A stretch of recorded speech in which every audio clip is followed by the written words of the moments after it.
berapakah jumlah bilangan mazhab dalam pengajian fiqh Islam dan apakah hukum kita ni mengikut mazhab? Lebih kuranglah dua soalan bergabung.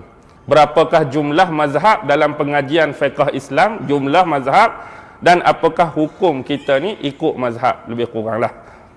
Jadi berapa jumlah mazhab? Berapa jumlah mazhab, Mat? Hak kita belajar, hak kita bertaklid hari ni berapa? Hak besar? 4 mazhab. Iaitu mazhab Imam Hanafi yang 90 Hijrah. Mazhab Maliki bukan 80 Hijrah. Mazhab Maliki berapa? 94 Hijrah. Mazhab Syafi'i 150 Hijrah. Mazhab Ahmad bin Hanbal 164 Hijrah. Ni mazhab hak paling besar yang masih kekal sampai hari ini, mempunyai jutaan pengikut-pengikut mazhab di belakang imam-imam besar ni. Mazhab Hanafi, mazhab Maliki, mazhab Syafi'i dan mazhab Hambali. Sebenarnya kalau kita belajar di universiti-universiti di Timur Tengah, bukan nak lebihkan Timur Tengah, bawa balik kitab tu orang Malaysia pun boleh belajar. Kalau kita belajar perbahasan perbandingan fiqh, iaitu fiqhul muqaran, hak seingat saya kita ada 13 mazhab. 13 mazhab. Tapi mazhab lain tak ada pengikut, yang menyebabkan terkubur mazhab dia. Antara lain yang saya sebut, tadi dah berapa? Tadi dah 4. Untuk sampai pada 10, saya sekang dulu 3, yang 3 belakang tu. Jadi 10 kita dah ada 4, kita nak 6 lagi. Yang nombor 1 daripada 6 tu mazhab Imam Tabari. Pernah dengar Imam Tabari? Pernah baca tafsir Tabari? Tafsir Tabari tu Ibnu Jarir At-Tabari, dia ada mazhab sendiri, tapi mazhab dia tak bertahan lama, tak ada pengikut, berkubur. Pertama mazhab Tabari. Yang kedua mazhab Imam Auza'i. Pernah dengar nama Imam Auza'i? Tu yang kedua. Yang ketiga mazhab Imam Sufyan As-Sauri. Dia bukan saja fiqh hebat, dia juga seorang ulama sufi, ulama tasawuf. Sufyan As-Sauri berguru dengan Rabi'atul Adawiyah. Yang ketiga Sufyan As-Sauri. Yang keempat ialah Imam Lais bin Sa'ad dari Mesir. Lais bin Sa'ad ni guru Imam Syafi'i. Imam Syafi'i bukan saja belajar dengan Imam Malik di Madinah, tapi bila dia pergi Mesir, inilah guru dia, Lais bin Sa'ad. Dikatakan Lais bin Sa'ad ni lebih alim dari Imam Syafi'i, tapi sebab dia tak ada pengikut. Tu yang keempat, mazhab Lais bin Sa'ad. Yang kelima mazhab Abi Daud Al-Asbahani. Yang ni tak popular, tapi ada mazhab Abi Daud Al-Asbahani. Yang keenam mazhab Daud Az-Zahiri, Imam Zahiri, yang ambil zahir ayat saja tu. Tu 6, campur 4 jadi 10. 13 tu sebab saya asing tadi, sebab dia lebih kepada Syiah, iaitu mazhab Syiah Ismailiyah, Syiah Imamiyah dan Syiah Zaidiyah. Jadi 4 campur 6 10, 10 campur 3 13.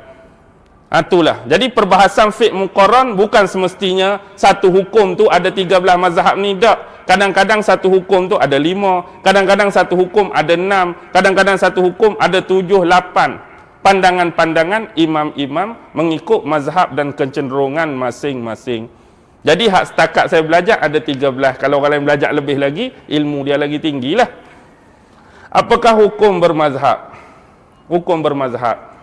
Hukum bermazhab, saya tak alim, saya tak reti, jadi saya ni wajiblah bagi saya. Sebab saya tak alim, saya tak reti.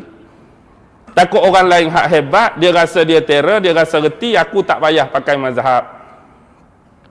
Dia tak payah pakai mazhab. Agak-agak boleh tak? Lepas ke tak payah pakai mazhab?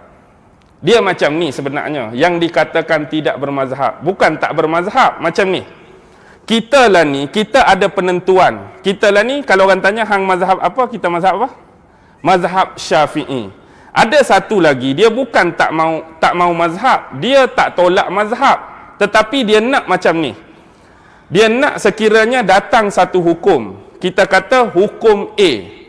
Dalam perbandingan 4 mazhab ni, contoh, ditarjihkan, lebih disahihkan oleh ulama, yang paling kuat dalil dia ialah mazhab Hanafi tentang hukum A. Jadi dia nak ambil mazhab Hanafi punya hukum. Datang pula hukum B, kuat mazhab Hambali, dia ambil hak Hambali. Datang hukum C, kuat hak Syafi'i, dia ambil hak Syafi'i. Dalam masa yang sama, dia tak tolak mazhab, tetapi dia tak terikat dengan mana-mana mazhab. Dia ambil hak paling sahih, dia ambil hak paling rajih.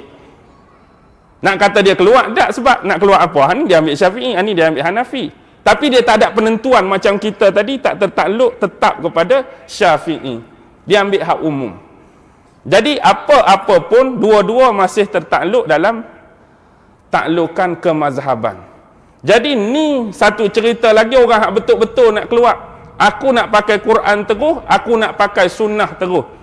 Seolah-olah tak mau terikat dengan mazhab. Agak-agak boleh ke tak? Imam Bukhari mazhab apa? Syafi'i. Imam Nawawi mazhab Syafi'i. Imam Ibn Hajar Asqalani mazhab Syafi'i. Imam Sayuti mazhab Syafi'i. Walaupun mereka tu dah hebat, mereka tak buat macam hak kedua tadi. Nak pilih-pilih tu tak. Mereka lebih terikat dengan satu-satu mazhab. Syafi'i aku Syafi'i, aku Hambali, terikat dengan satu. Oh, hari ni hebat. Dia nak buat mazhab sendiri. Macam mana? Ambil terus dari Quran, ambil terus dari hadis. Boleh kalau kita punya kekuatan ilmu. Nak jadi mujtahid mustaqil atau mujtahid mutlak, sekurang-kurang satu riwayat ada 13, satu riwayat ada 15 jenis ilmu. Nombor satu, ilmu tentang Quran. Ilmu tentang Quran ada 17 jenis pula. Agak-agak nombor satu lepas ke tak? Nak jadi mujtahid mustaqil ada 13, ada 15. Nombor satu tu ilmu Quran. Ilmu Quran pula 17 dah. Kalau nombor satu pun tak lepas, tak payah cerita lah hak belah-belah lain tu. Jadi dia rasa dia terror, ambil terus Quran, ambil terus daripada hadis. Kita sekurang-kurang ilmu usul fiqh mantap. Satu lagi ilmu istinbat hukum. Kalau kita hari ni nak cari Quran sendiri, hadis sendiri, tapi berpaksikan kepada kaedah yang dikemukakan oleh Imam 4, maksudnya kita masih lagi bertaklid dengan mazhab juga. Aku cari dalam Quran sendiri, aku cari dalam sunnah. Kaedah usul mana hang pakai nak keluarkan hukum ni? Aku pinjam hak Imam Syafi'i. Jadi hang masih bertaklid dengan Imam Syafi'i. Hang nak buat mazhab sendiri, hang kena reka kaedah usul sendiri. Mampu ke tak? Tak mampu. Bila tak mampu, wajib bermazhab lah. Jadi imam mazhab ni ikut siapa? Ikut guru dia sebelum tu. Guru dia ikut sebelum tu. Guru dia ikut sebelum tu. Sahabat, tabi'in sampai kepada Nabi.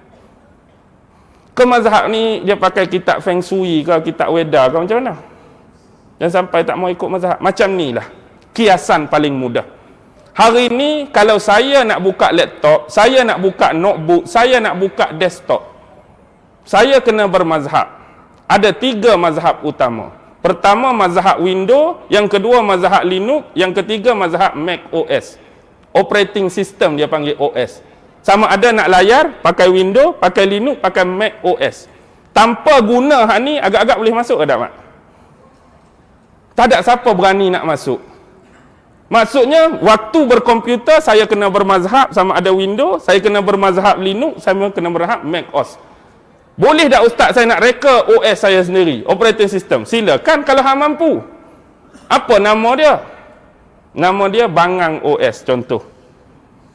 Tiba-tiba tak boleh nak buka desktop lagi, hang dah. Itulah. Ustaz saya dah reka OS saya sendiri. Tiba-tiba memang macam nama dia, jadi bangang sungguh. Desktop tak buka, hang dah. Kita takut OS pun hang, kita buat mazhab pun tak ada seminggu, hang juga. Hang tak apa lagi, jengkreng. Orang Kelantan kata. Jengkreng okey lagi, jengkreng kongkeng. Jengkreng kongkeng tu tak ada lah, tak boleh nak cakap apa lah. Kalau kita contoh nak komputer, hang tak mau pakai Windows, silakan. Tak mau pakai Linux, silakan. Tak mau pakai Mac OS, silakan. Buat operating system sendiri. Tapi kalau hang, kalau apa, ikut hang. Sama juga hang ni. Kalau kita berkemampuan, tak salah. Pintu ijtihad masih belum ditutup. Siapa yang berkemampuan? Tapi agak-agak mampu ke tak? Tak mampu. Quran 30 juzuk tak lepas tak? Sunan Sitah tak berapa nak lepas. Hak saya duk baca-baca tadi lepas ke tak? Hak saya duk baca-baca tadi lepas ke tak? Tak berapa nak lepas juga. Bukan nak kata tu keutamaan. Tapi kita sedar diri. Jadi automatik Untuk saya lah, untuk saya wajib lah. Untuk tuan-tuan, kalau rasa tuan-tuan hebat, boleh cipta mazhab sendiri, boleh cipta kaedah sendiri, tak ada lah.